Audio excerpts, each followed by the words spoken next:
Why do you go to haunted locations if you're a skeptic? Because that's where they said the ghosts were.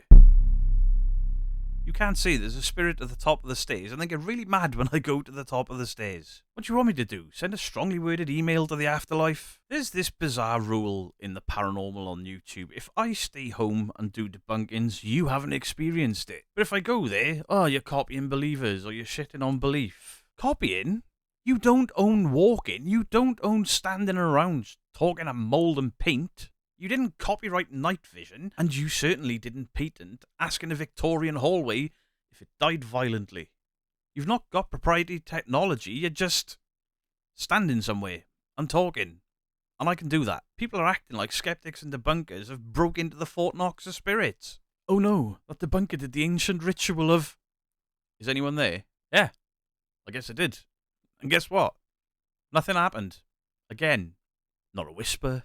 Not a moan, and in most places, not even a suspicious creak, bang, or knock. Just me, standing in the dark, cold, inhaling mold spores, questioning every decision that's led me to that moment. And here's the bit that makes people's asses itch.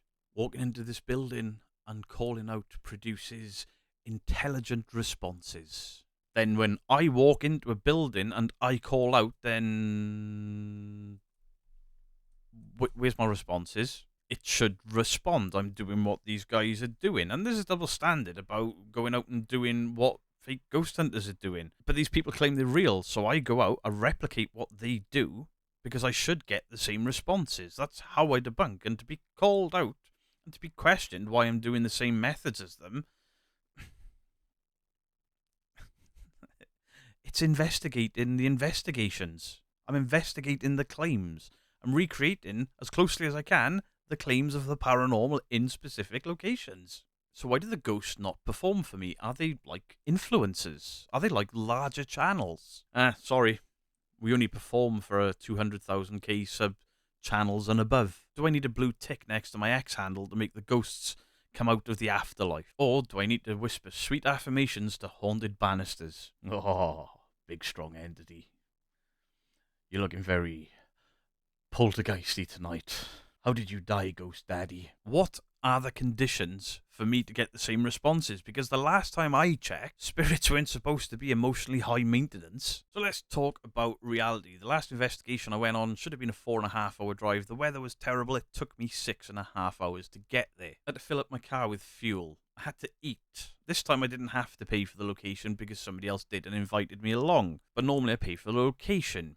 And then I get the same drive home. Sometimes it's a bit shorter because it's earlier in the day. But sometimes I've driven for 12 hours, been at a location for 8 hours. All to what? Fake silence? Do I really just spend 20 hours and a fuck ton of money to fake silence? Where's the conspiracy here about debunkers? Yep, I must be playing the long game. I must be playing the really long game of I'm losing money, I'm losing sleep, I'm losing time with my family, and I'm not finding anything. It's genius.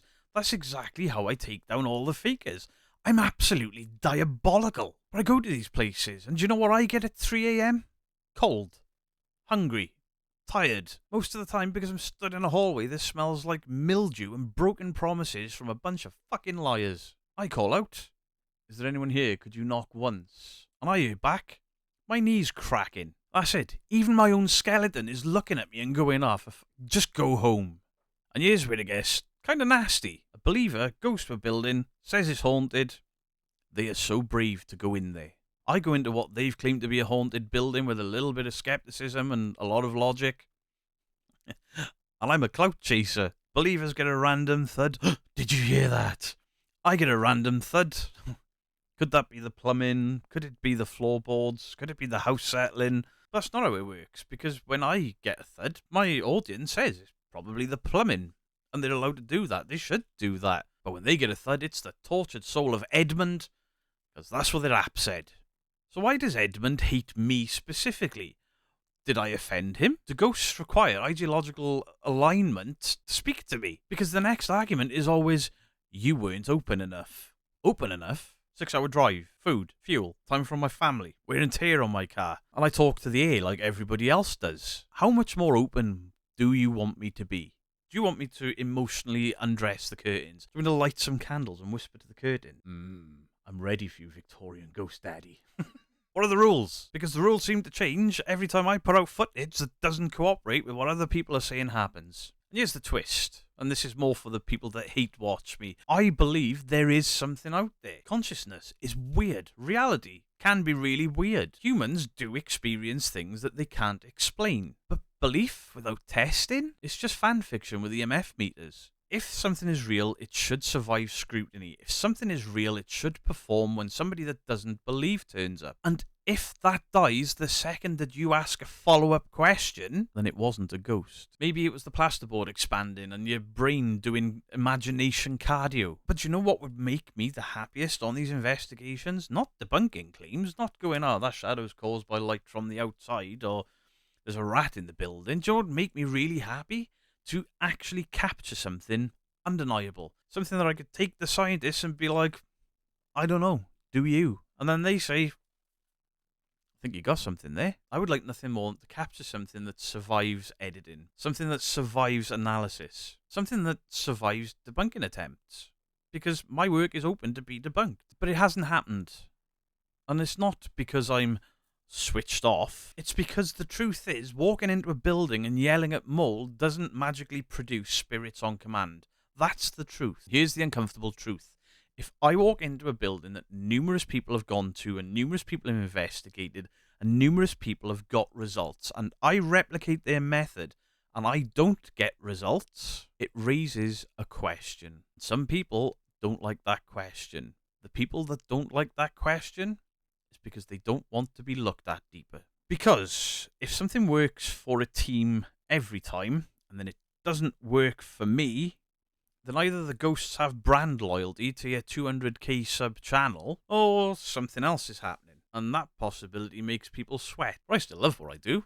I'll still investigate. I'll still keep going to these locations and replicating what other people are doing to see if I can get a result. But if one of those ghosts that I so want to believe in and so want to see wants to pull up in the passenger seat and chip in for fuel, that'll make me very, very happy. Yes, I've made jokes. Yes, I've been very sarcastic. But when I see a podcast about double standards, it reminds me that these double standards are absolutely everywhere. And those double standards shift heavily in favour of people that prove the impossible on a weekly basis.